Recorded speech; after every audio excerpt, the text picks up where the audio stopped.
Fun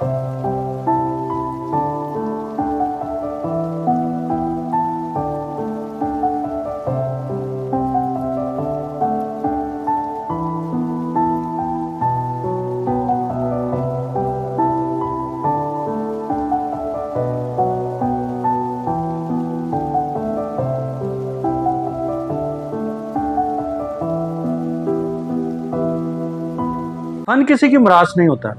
अगर ऐसा होता तो हर फनकार का बच्चा सुपरस्टार होता और हर खिलाड़ी का बच्चा एक बेहतरीन खिलाड़ी होता। मौके तो मिल जाते हैं, लेकिन अगर उनमें से कुछ कामयाब हो जाएं तो इसमें उनकी अपनी मेहनत भी होती है।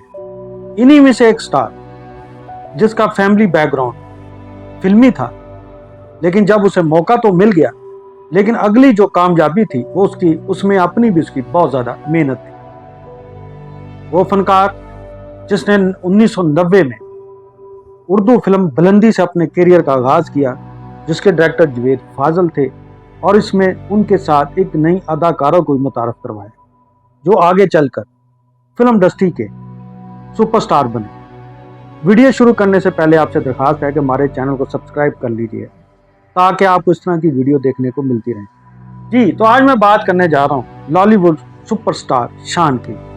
जी हाँ, उन्होंने फिल्मी करियर का आगाज 1990 में बनने वाली फिल्म बुलंदी से किया, जिसके डायरेक्टर जवेद फाजल थे, और इसमें उनके साथ रीमा को भी मुतारफ करवाया गया। ये वो दौर था जब पंजाबी फिल्में बन रही थी और सुपरस्टार लेजेंड सुल्तान राय का दौर था।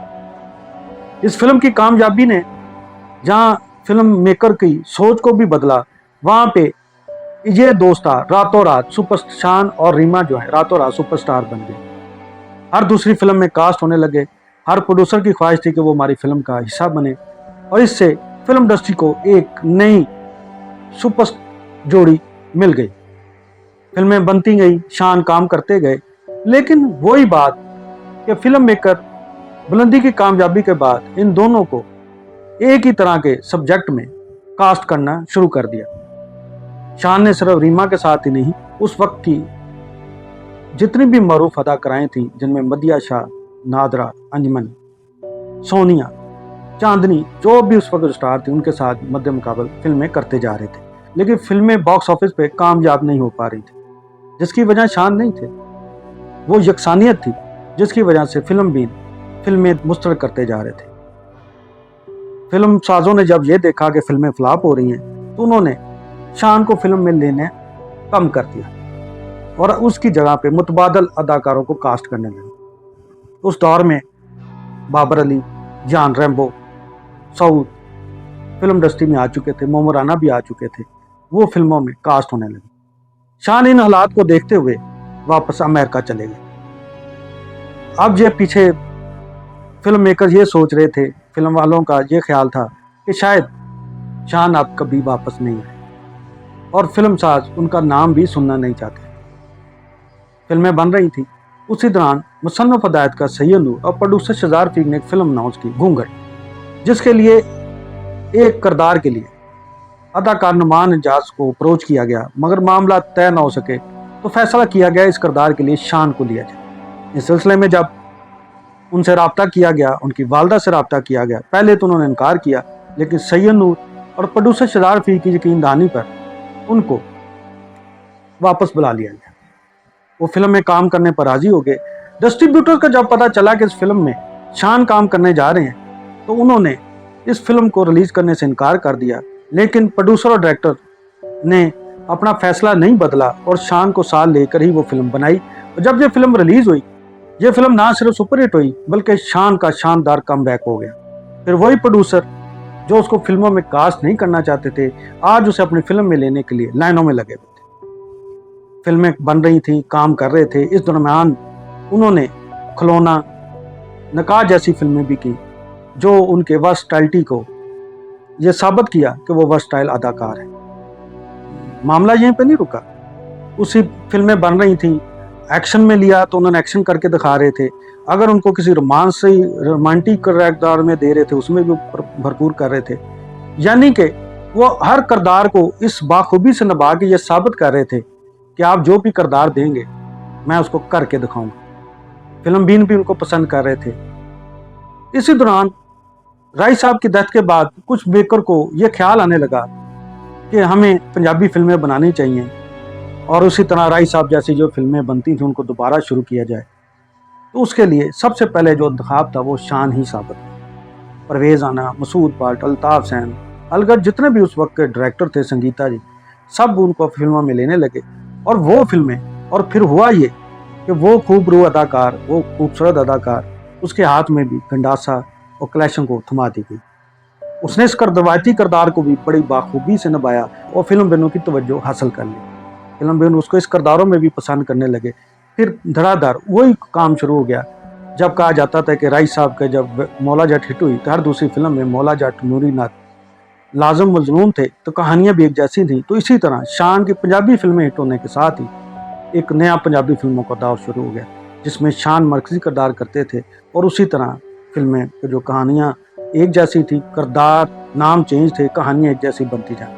लेकिन लाचा कुर्ता का ये किरदार जो था, नया दौर शुरू हो चुका था, तो लोग उसको पसंद नहीं कर रहे थे। लेकिन इसके बावजूद भी शान अपना काम करते चले जा रहे थे। इस दौरान उन्हें फिर शोएब मंसूर जैसे डायरेक्टर ने अपनी फिल्म खुदा के लिए साइन किया। उसमें उनकी किरदार नगारी अरूज पर थी। अभी ये फिल्में कर रहे थे। इनकी परफॉर्मेंस को ना सिर्फ पाकिस्तान में बल्कि जहाँ जहाँ फिल्में देखी जा रही थी, उसमें शान के काम को पसंद किया जा रहा था। इन्हीं दिनों में मिस्टर परफेक्ट आमिर खान पाकिस्तान आए हुए थे, जिनकी शान से मुलाकात भी हुई और फिर उनके काम की भी उन्होंने तारीफ की। लेकिन जब वो वापस इंडिया गए, तो जहाँ पे हिदायतकार शहजाद रफीक अपनी फिल्म के म्यूज़िक के लिए गए हुए थे, उन्हें वहाँ पे आमिर खान ने अपनी फिल्म का स्क्रिप्ट दिया कि उन्हें कहा कि मैं अपनी फिल्म में शान को लेना चाहता हूँ। वो स्क्रिप्ट था गजनी। इस गजनी के कैरेक्टर के लिए उन्होंने आमिर शान को अप्रोच किया। शहजाद रफीक ने उनका पैगाम शान तक पहुँचाया, शान को स्क्रिप्ट दिया, लेकिन शान ने कोई जवाब नहीं दिया। आमिर खान ने जब शहजाद रफीक से पूछा, तो शहजाद रफीक ने जब शान से पूछा, तो उन्होंने कहा मेरी कोई दिलचस्पी नहीं। इससे यह बात साबित होती है कि वो जिस पाया का वो आर्टिस्ट है, वो आमिर खान भी समझ चुके थे कि ये अगर एक्टर मेरे साथ काम करेगा तो फिल्म की परफॉर्मेंस और ज़्यादा अच्छी हो जाएगा, बिजनेस बहुत ज़्यादा अच्छा हो जाएगा। शान ने सिर्फ अदाकारी नहीं की, फिर अपनी मेरास को, वालिद की विरासत को आगे बढ़ाने का फैसला करते हुए डायरेक्शन की तरफ भी उन्होंने फिल्म बनाई। मूसा खां, गन्स एंड रोजेज, अर्थ, जराल, जिले शाह जैसी फिल्में प्रोड्यूस की, डायरेक्ट की। अभी ये फिल्में भी डायरेक्ट की, जिससे उन्होंने साबित किया कि मैं अदाकार भी नहीं, डायरेक्टर भी बहुत अच्छा हूँ।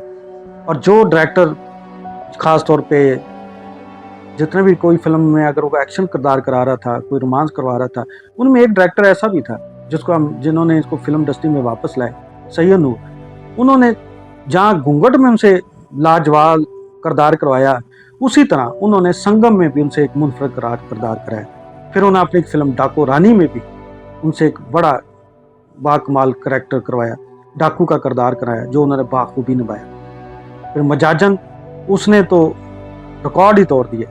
वो आज भी मजाजन जब भी कहीं जिक्र होता है तो मजाजन सर फहरिस्त होती है और हर तबके के लोगों ने उसे पसंद किया। शान की वर्सटाइल अदाकारी, इससे यह बात साबित होती है कि तमाम डायरेक्टरों के साथ तो वो काम कर ही रहा था, लेकिन मुसन्नफ हिदायतकार सैयद नूर वो थे जिन्होंने शान के मुख्तलिफ किरदारों में काम करवाया और ये बताया कि शान कितना बड़ा अदाकार है। शान ने इसी तरह फिल्में कर रहे थे, फिल्म इंडस्ट्री बुरान से दो चार होती जा रही थी। उन्होंने हालात को देखते हुए और जिस तरह की फिल्में बन रही थी, उनका हिस्सा ना बनने का फैसला हुआ। कुछ अरसे के लिए किनारा कशी इख्तियार कर ली, जिस पे उनके बारे में कहा जाने लगा कि वह फिल्में करना भी नहीं चाह रहे हैं, उनको ज़रूरत भी नहीं है। हालांकि जो मुतअद्दिद मरतबा वो कह चुके थे कि काम मैं करना चाहता हूँ, लेकिन काम करवाया जाए, इस तरह के किरदार नहीं करूँगा जो कि अब लोग देखना नहीं चाहते। एक अरसे बाद ईद उल फितर पर उनकी फिल्म रिलीज़ हुई बुल्ला, और उस फिल्म को जिस तरह पसंद किया गया और ख़ास तौर पे फिल्म भी इन्होंने जिस तरह उनका इस्तकबाल किया, ज़ाती तौर पे भी बहुत खुश हुए। और एक बात साबित होगी कि शान है। अब शान की ईद उल ज़ुहा पर भी एक फिल्म रिलीज़ होने जा रही है, साइको, जिसका टीज़र लॉन्च कर दिया गया है, जिसका मस्की किरदार तो मीरा कर रही है। लेकिन टीज़र के बाद ये बात भी साबित हुई कि शान भी इसमें एक बड़े मुनफरद किरदार में दिखाई देगी। इस फिल्म को जहाँ शान ने डायरेक्ट किया है, वहाँ पे उसका स्क्रीन पे भी उन्होंने लिखा है, और एक और बड़ी दिलचस्प बात कि इस फिल्म के गाने भी उन्होंने लिखे हैं। और इस फिल्म का टीज़र को जिस तरह पसंद किया जा रहा है, और फिल्म बिनों की बहुत सी तवक्कुआत वाबस्ता हो चुकी हैं। यही सिलसिला यहीं पे नहीं रुक रहा। अभी जो फिल्म फंड दिए गए हैं शान साहब को भी मिले हैं और वो भी फिल्म करने जा रहे हैं, लेकिन साथ ही उन्होंने दूसरे मेकर के साथ भी फिल्में साइन करना शुरू कर दी हैं। और एक फिल्म मसूद भट्ट, जिनका उन्होंने नाम शिकार रखा है, उसके पोस्टर आजकल सोशल मीडिया पर बड़े मकबूल हो रहे हैं, लोग देख रहे हैं, वायरल हो रहे हैं। और उसमें स्टार्ट में तो अभी फैसला नहीं हो पा रहा था कि इसमें कौन है, लेकिन चंद दिन पहले एक सोशल मीडिया पर पोस्टर जारी हुआ जिससे ये लग रहा है कि शान और मसूद भट्ट एक बार फिर दोबारा इकट्ठे होने जा रहे हैं। कहने का मतलब ये है कि शान ने अपने हर किरदार को बाखूबी निभाया। सिर्फ यही नहीं, अगर वो हीरो बने, रोमांस करते दिखाई दिए तो वाकई ही वो एक रोमांटिक हीरो लगे। अगर वो कहीं पे टूटे आशिक का उन्होंने किरदार निभाया है, जैसे घूंघट थी, तो घूंघट में उनका जो किरदार था और वो अपने इश्क को पाने के लिए जिस हद तक जा सकते थे उन्होंने वो करके दिखाया। डाकू बने हैं तो कमाल बने, लगा है कि डाकू ऐसा ही होना चाहिए। अगर वो शाह बने हैं, मजाजन में उन्होंने जो किरदार निभाया तो पता चला है कि वाकई ये किरदार इन्हीं के लिए बना था। यानी कि वो किरदार के साथ खेलते हैं और काम करके दिखाते हैं। शान आज 55 वर्ष के हो चुके हैं, जिस पे उनको हमारी तरफ से भी और व्यूवर्स की तरफ से भी हैप्पी बर्थडे टू यू।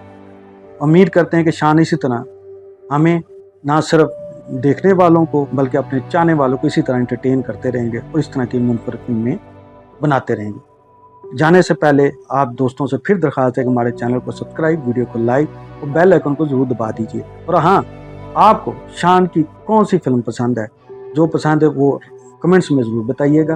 अगर आप ये भी बताइएगा कि अगर शान फिल्में जो कर रहे हैं, जो करने जा रहे हैं, आप उनको किस किरदार में देखना पसंद करते हैं, तो वो आइंदा अगर आएँ तो किस किरदार में आप उसको देखना पसंद करेंगे। इसी के साथ इजाज़त चाहते हैं। पाकिस्तान जिंदाबाद।